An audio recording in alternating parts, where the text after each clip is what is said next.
নবী করিম সাল্লাল্লাহু আলাইহি সাল্লাম ইন্তেকালের 5 দিন আগে থেকে জ্বর আক্রান্ত হলেন, রোগাক্রান্ত হলেন, জ্বরে আর মাথার যন্ত্রণায় অস্থির হয়ে যেতে লাগলেন, বেহুশ হন আবার হুশ হন।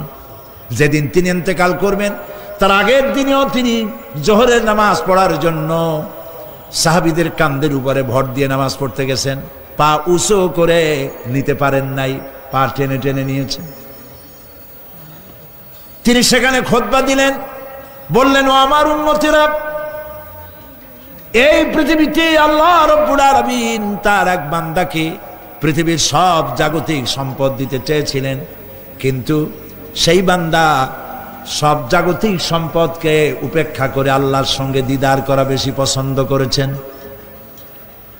কেউ কিছুই বুঝলো না। হযরত আবু বকর রাদিয়াল্লাহু তাআলা আনহু খুব কাঁদতে লাগলেন। তিনি বুঝতে পেরেছেন যে এই পৃথিবীতে সমস্ত সম্পদ দিতে চেয়েছিলেন আল্লাহ যাকে, তার নাম বিশ্বনবী। তিনি সবগুলি উপেক্ষা করে আল্লাহর সঙ্গে দিদার করা বেশি পছন্দ করেছেন। আমরা অতি তাড়াতাড়ি নবীজি থেকে নবীর এতিম হয়ে যাব। পরের দিন ইশার নামাজের রক্ত হলো, আজান হয়ে গেল, মসজিদে মুসল্লিরা ভরে গেছে, সাহাবায়ে কেরাম সব এসে গেছেন। হুজুরের জন্য বহুক্ষণ অপেক্ষা করার পর হযরতে আবু বকর রাদিয়াল্লাহু তাআলা আনহু তিনি ইমামতির জায়গায় দাঁড়ায় গেছেন। নবীজি বেহুশ অবস্থায় ছিলেন ঘরের মধ্যে। হুশ আসার পর তিনি হযরত আয়েশাকে বললেন, আয়েশা, মসজিদে নববীতে এখন কি হতেছে? তিনি বললেন, নামাজ হচ্ছে, লোকেরা আপনার অপেক্ষা করেছে, কিন্তু আপনাকে না পাইয়া দীর্ঘক্ষণ অপেক্ষা করার পর আপনাকে না পেয়ে আমার বাবার ইমামতিতে তারা নামাজ পড়তেছে, কিন্তু মুসল্লিদের মধ্যে কান্নার রোল পড়ে গিয়েছে। তাদের ধারণা হয়েছে নবীজির জায়নামাজে যখন হযরত আবু বকর দাঁড়ায় গেছে, নবীজির পিছনে নামাজ পড়া আর আমাদের কিসমতে হবে না। নবীজি বলছেন, আয়েশা রে, মসজিদে নববীর দিকের দরজাটা খুলে দাও, আমি নামাজের দৃশ্য দেখতে চাই। দরজা খুলে দেওয়া হলো। নবীজি কোন রকম মাথা উঁচু করে মসজিদে নববীতে নামাজের দৃশ্য নিজে অবলোকন করে আবার শুয়ে পড়লেন। হযরত আয়েশা লক্ষ্য করে দেখেন নবীজির চোখের পানি দিয়ে কোনা দিয়া পানি বেয়ে বেয়ে পড়ছে। হযরত আয়েশা প্রশ্ন করলেন, ইয়া রাসূলুল্লাহ, নামাজের দৃশ্য দেখি কাঁদছেন কেন? হুজুর বলেন, আয়েশা রে, এটা কোনো দুঃখের পানি নয়, আমি কাঁদতেছি এই জন্যে, এই নামাজের জামাত কায়েমের জন্য তায়েফের ময়দানে অনেক রক্ত ঝরেছে, আবার উহুদের ময়দানে দান দান শহীদ হয়েছে, সাহাবায়ে কেরাম জীবন দিয়েছে। আজ আমি দেখতে পেলাম আমার উম্মতেরা জামাতে নামাজ পড়ছে। আমার ধারণা হলো ভবিষ্যতে কিয়ামত পর্যন্ত আমার উম্মতেরা এইভাবে জামাত বন্দী হয়ে নামাজ আদায় করবে। নবীজি আবার বেহুশ হয়ে পড়লেন। মসজিদে নববী থেকে আজ আর কেউ বাড়ি যায় না, সবাই কান্দে। আজ রাত বোধহয় নবীজি কাটাবেন না। মেয়েরা কাঁদতেছে, সাহাবায়ে কেরাম কাঁদতেছেন, আজওয়াজে মুতাহারাত তারা কাঁদতেছেন। নবীজির আবার হুশ হলো, তাকায় দেখেন ঘরের মধ্যে কান্নাকাটি, মসজিদে নববীতে কান্নাকাটি।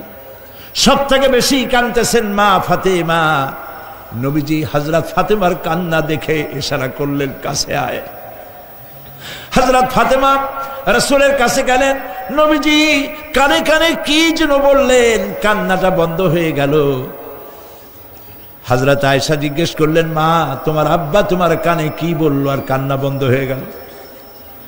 হযরত ফাতেমা বলে, আম্মাজি, আমার আব্বা আমাকে বললেন, মা ফাতিমা, তোমার কান্না আমার বরদাস্ত হয় না, কেঁদো না, আমি মৃত্যুর পরে সকলের আগে তোমার সাথে আমার দেখা হয়ে যাবে।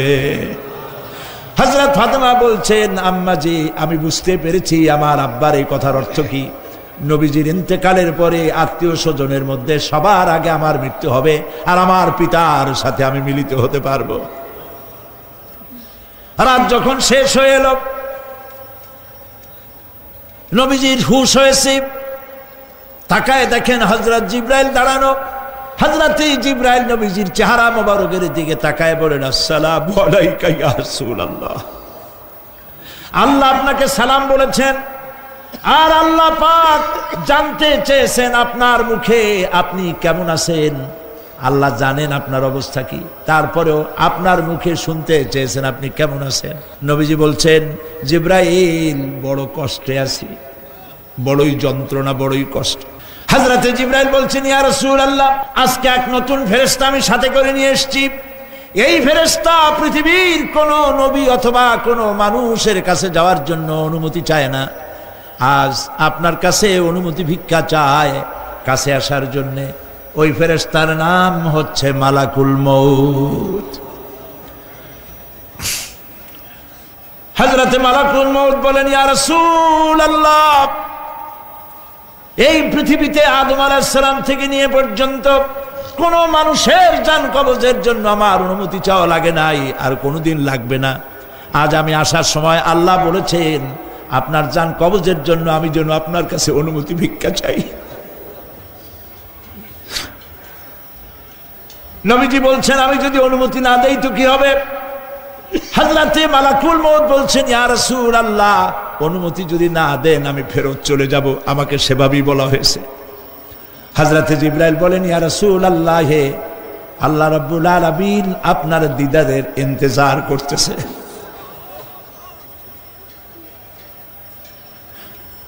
নবীজি বলছেন, মালাকুল মউত, তুমি জান কবজের কাজ শুরু করো। মালাকুল মউত যখন কাছে এসেছে, রাসূল জিজ্ঞেস করলেন, আয়েশা, ঘরে যে কয়েক টুকরা স্বর্ণ ছিল সেগুলোর কি অবস্থা? ছোট ছোট 6 টুকরা স্বর্ণ ছিল। হযরত আয়েশা বলছেন, হুজুর আমি এগুলো রেখে দিছি। হুজুর বলছেন, না, রাখতে পারবে না, আমার ইন্তেকালের আগে খয়রাত করে দাও। মুহাম্মদ সাল্লাল্লাহু আলাইহি ওয়াসাল্লাম আল্লাহর কাছে অবস্থায় উঠবে না যে তার ঘরের ভিতরে সোনা ছিল, দিয়ে দাও, খয়রাত করে দিয়ে দাও। হযরতে মালাকুল মউত রাসূলের জান কবজ শুরু করে দিলেন। রাসূলুল্লাহ জীবনের শেষ কথা বললেন, আসসালাত আসসালাত ওয়া মা মালাকাত আইমানুকুম। আমার উম্মতেরা বিদায় লগ্নে বলে গেলাম, নামাজ নামাজ নামাজ ছেড়ে দিও না। প্রিয় ভাইরা, নবী করিম সাল্লাল্লাহু আলাইহি ওয়াসাল্লাম জীবনের শেষ কথা বলে গেছেন নামাজ। সেই নামাজে আমাদের যত সব অবহেলা, স্ত্রীকে নামাজ পড়ান, বউকে নামাজ পড়ান, ছেলে মেয়েকে নামাজ পড়ান। দোকানদার ভাইরা যখন আজান হয়ে যাবে দোকান বন্ধ করে দেন, আপনি আপনার কর্মচারীরা নামাজ পড়তে যান। যতটুকু প্রিয় ভাই সব, আল্লাহ রাব্বুল আলামিন পরীক্ষার জন্য আমাদেরকে এই ময়দানে ছেড়ে দিয়েছেন। প্রশ্ন কি হবে আল্লাহ সব বলে দিয়েছেন। প্রশ্ন কি হবে? তোমার যৌবন, এ ব্যাপারে প্রশ্ন করা হবে। কোন পথে ইনকাম করেছো প্রশ্ন করা হবে। কোন পথে খরচ করেছো প্রশ্ন করা হবে। দ্বীনের ইলম যতটুকু হাসিল করেছিলে তার কতটুকু নিজে পালন করেছো, আর দ্বীনের দাওয়াত কতটুকু মানুষের কাছে পৌঁছায়ছো। প্রত্যেকটি ব্যাপারে কিয়ামতে আল্লাহর কাছে জবাব দিতে হবে। এই জন্য কবি বলছেন, আমল সে জিন্দেগি বনতি হ্যায়, ये जन्नत भी व जहन्नम भी, ये खाकी अपनी फितरत है, ना नारी ना नूरी। মানুষের জীবন আমল দিয়ে গঠন হয়, আমল দিয়ে জীবন গড়ে, নইলে এই মাটির তৈরি দেহ জান্নাত আর জাহান্নামের কিছু দিয়ে তৈরি হয় নাই।